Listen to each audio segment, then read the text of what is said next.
All right, welcome back to Bayou Time. A lot to talk about tonight. Before we get into it, if you hear occasional noises in the back, we do have Ricky Marie and his record service bringing some of those big steel containers we have behind here to the DuPont's building downtown.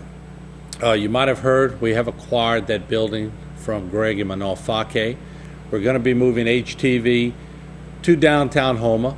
It's going to take a while to renovate, but just in case you hear that noise, it's not the doors banging on typical tropical storms or hurricanes. It's Ricky Marie and his record service taking care of HTV, so we appreciate their hard work. All right, to the phone lines. We can talk about the shrimping industry, the turtle excluding devices, and we can talk about those pipe bombs today in Lockport. What the heck did a guy have 10 pipe bombs for? Described by officials as very serious mechanisms that could have caused injury, death, and a lot of damage. HTV, welcome to Bayou Time. Your topic tonight, please. Hello, Martin. How you doing tonight? Martin, I want to talk a little bit about these environmentalists. All right. And these turtles. Okay.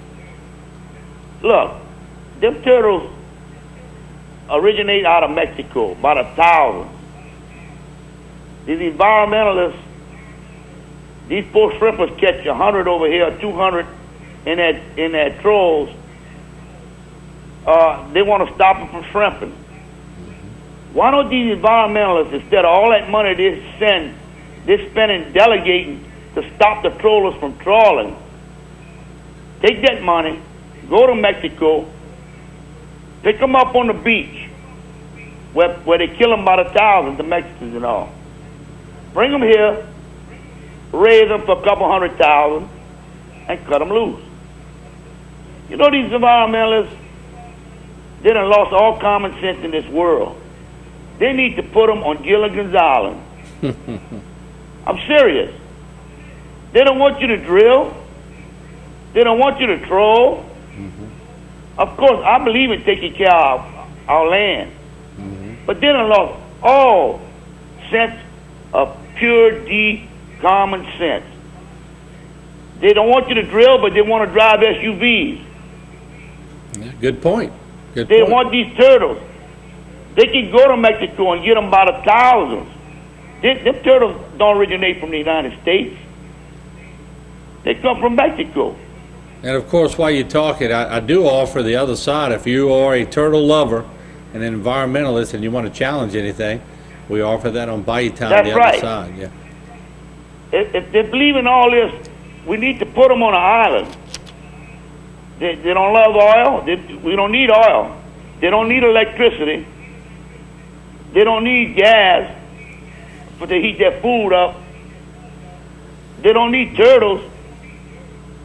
I mean, go live on an island by yourself with none of this stuff. What'd you think? Let's switch gears a little bit. What'd you think about the pipe bombs? That was going to loop. I guarantee you, watch. That was going to loop to blow some valves up. I guarantee you. Really? Watch. I don't know for sure, but 10 pipe bombs, 10 valves. All you need to blow is one. Very interesting. He was heading south on 308, huh? Not LA1. The drawing is conspicuous. Yeah, interesting comment. I'm not going to speculate, but coming from you, it's interesting, you know. So we'll wait to get the state police investigation report, but very interesting. He ain't going to blow up a bank. Yeah. He'd have one or two. He's got 10. Not saying what they're loaded with. Right. If it's C4, he's going to blow a valve. Okay. All right, well, let me take some more calls, but I appreciate the comments. Yeah, I hope these environmentalists call in, Martin. I'm tired of these poor shrimpers going through all this. All right, and everybody else with gas and all. All righty, have a good night. Thank you. HTV, welcome to Bayou Time. Your comment, please. Hey, Martin, what's happening? What's up, Ricky? You feeling pretty good, I could tell. Well, basically, I'm feeling about the same. I mean, still hurting for certain, but I'm going to deal with it because the doctors told me to. You got to. I ain't got no choice in pointing this time, but regardless, I called about them darn pipe bombs. I mean, in my opinion, there's strange things afoot when you find somebody with 10 freaking pipe bombs in their freaking car.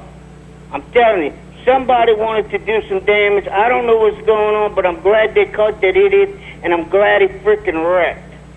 Yeah, that's unbelievable to have 10, not 1, not 2, but 10 But pipe 10, bombs. yeah, here in our own backyard? Yeah. What was this guy up to? There's strange things afoot in Terrebonne and Lafourche Parish. The last caller made an interesting comment, said he was going to Loop, to Fouchon. There ain't no telling. That could be a very strong possibility. Because I kind of agree with that first caller, at least 95% what he said about these freaking turtle TED devices as well. Because I can guarantee you, I know some shrimpers, not all, but them TEDs, the turtle devices, lets at least a third or a quarter of their catch away. Mm-hmm. Why they catch what, 1 or 2 turtles? And I'm not gonna, you know, I know turtles got rights too, but whatever they're allowed for creature do, but man, you... Well, here's my take on it. When are they going to give the shrimpers in Louisiana a break? I don't think they're gonna be honest with you, because they've been dogging them shrimpers for years. And I know that a lot of people, including the state reps, Joe Harrison led the charge. I know that was trying to get, you know, all the taxes and the tariffs on the imported shrimp. That was about to go through. Then the oil spill comes, and that screws up the shrimpers. Now the feds on them again. I'm going, come on, give our people a break. At least freaking give them a shot at a freaking living or something.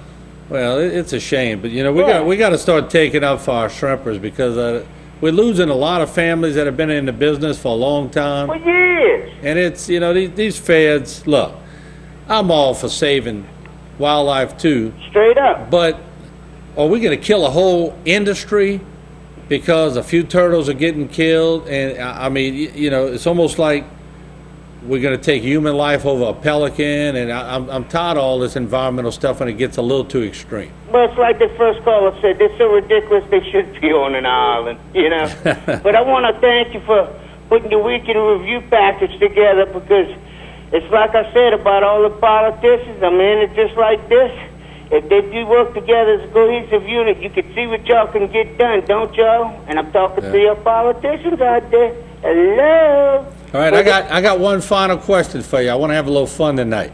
All right. Now, if you were stranded on Gilligan's Isle, who's your choice, Ginger or Marianne? What you talking about, Willis? I'm a Cajun coon. I'm a Cajun man from the Cajun land. I'd have them both. You bet. But anyway, all right. not to put you on the spot there, Bobo, but we need to get that chalkboard up. I'm just going to remind you about that. I know you're a busy man, but we need to get that chalkboard. That way the people, as well as myself, will have a better idea of who's going to be put in when these people leave office and why. I mean, it's flat out said, it's common sense. It's not there for you to put your pocket into, put your hand in the freaking well. It's there for your kids, your friends' kids. How much of a future do you want to put in Terrebonne Parish and Lafourche Parish and the Tri-Parish area? It's up to y'all politicians. Yeah. Now, I know you're going to go get a rerun of Gilligan's Island, and you're going to look for Miss Howell. Oh, yeah, okay, yeah, right, Lovey. That ain't happening, dude. I can promise you that. All right, have a good night. All right. All right, see you later. All right. Who's that?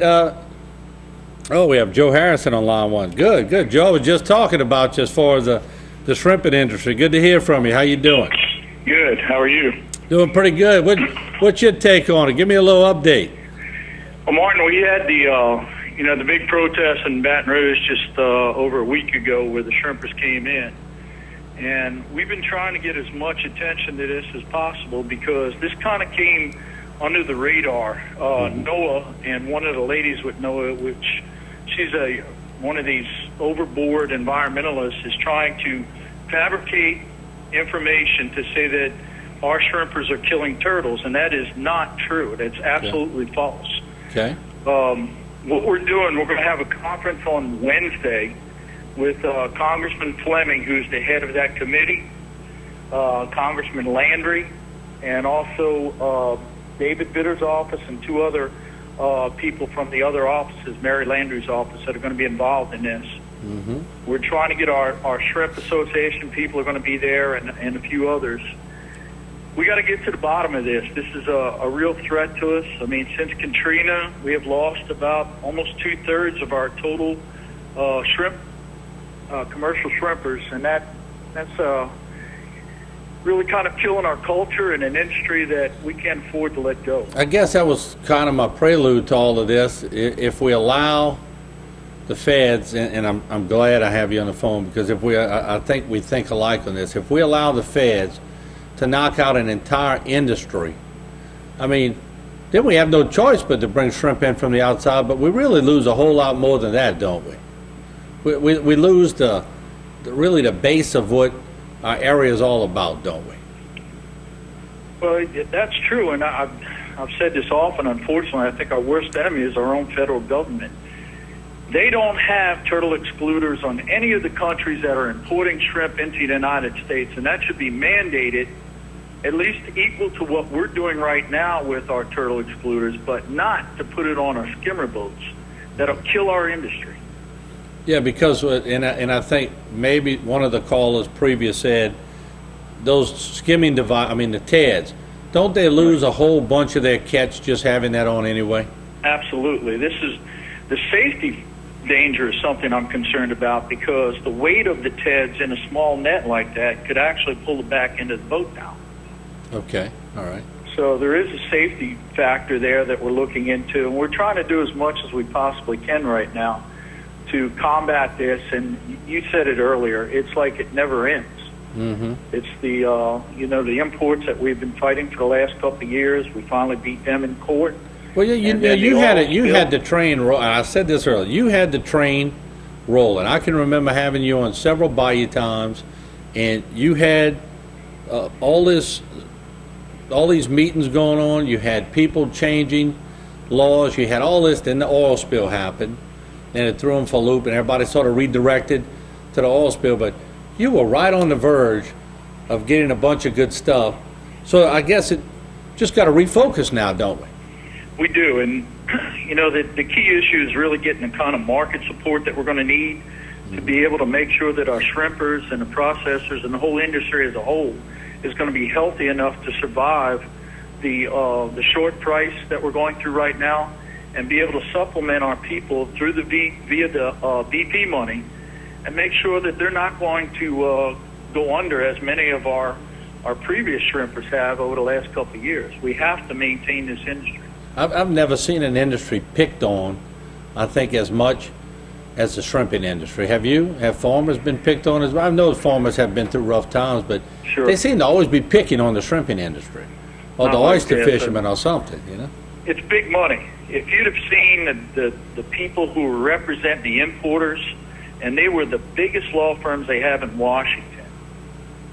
This is a game that they play. They want to squeeze our people out of the market by cutting the prices and not putting any of the same requirements on the imports that our poor people have to go through in order just to sell their shrimp. Wow, and I know you're going to stay on it, Joe, but let me get your opinion. Did you hear about the pipe bombs in Lockport? And what's your take on that? That's scary. I'm not, you'd like to say that not in my town. Well, apparently it is in our town, and we got to get to the bottom of that and know what's going on. Well, I know you have a couple of brothers in law enforcement. I'm sure they're busy today, huh? Yeah, actually, I called one of them is in England in undercover DEA, and then another one is the head of U.S. Marshals in Baton Rouge. And I called him. He hadn't called me back, and I wanted to see if what they know about this situation with the pipe bombs. Well, good. Well, Joe, we appreciate it, and I'm sure we'll see you on the desk here in short order now that the session is over. And we appreciate you filling us in on the shrimping industry, and it's something we're going to keep on and stay in front of. Well, if we hang together, we're going to beat them. All right. Thank you so much, Joe. Thank you. Appreciate it. Once again, Joe Harrison, state representative, who I'm telling you, he was doing a lot of things, making the importers step up, but then all of a sudden the oil spill came and a lot of refocus had to be done, but it sounds like he's back on it. HTV, welcome to Bayou Time. Your comments tonight, please. Yes, my name is Susan. Hey, Susan, go ahead. And about the shrimp. Okay. Yeah, they're getting picked on quite a bit, and the commercial fishermen are wanting to be squeezed out to marshland. Yes. And as far as the turtles dying, isn't the oil killing more than anybody else? I mean, they want to push it off on the Teds, but the oil has killed the birds, the fish, the crabs, oysters, the shrimp, even to the precious turtles. Good point. Yeah. I mean, they ought to start back looking. I mean, they said that they wasn't going to leave the fishermen behind when this BP smell started. So where are we going? I think looks like the fishermen has been left behind. Yeah, I think the state rep made a good point. You know, the lobbyists and the lawyers for these importers have so much money. When you have money, when you have a lot of money and you could do your own marketing and your own twisting of the facts, you can make a whole deal sound a whole lot different. The problem is the Louisiana shrimpers don't have the type of lobbying and the money that some of these other national groups have, so they sort of get left holding the raw deal most of the time. So if we don't fight for them, sometimes their voice isn't heard because of all this. Let's say the oil industry, for example. If oil is killing the shrimp and the turtles and everything else, and the shrimpers are getting the blame, the poor shrimpers don't have that kind of money to fight that PR campaign against the oil companies, is what I'm saying. So let's just tell it like it is. It is about the money, bottom line. Amen. But we do appreciate you calling. We're going to stay on it, and just hopefully they can at least have a voice as to what's taking place in their own backyard. Okay. All right, thank you, Susan. Thank you. We do have to take a break. Lines are lit up. I'm coming right back to you. 879-1231. Fighting for the cause. If you're a shrimper or make your living by the sea, give us a call. Let us know what you think. We'll be right back.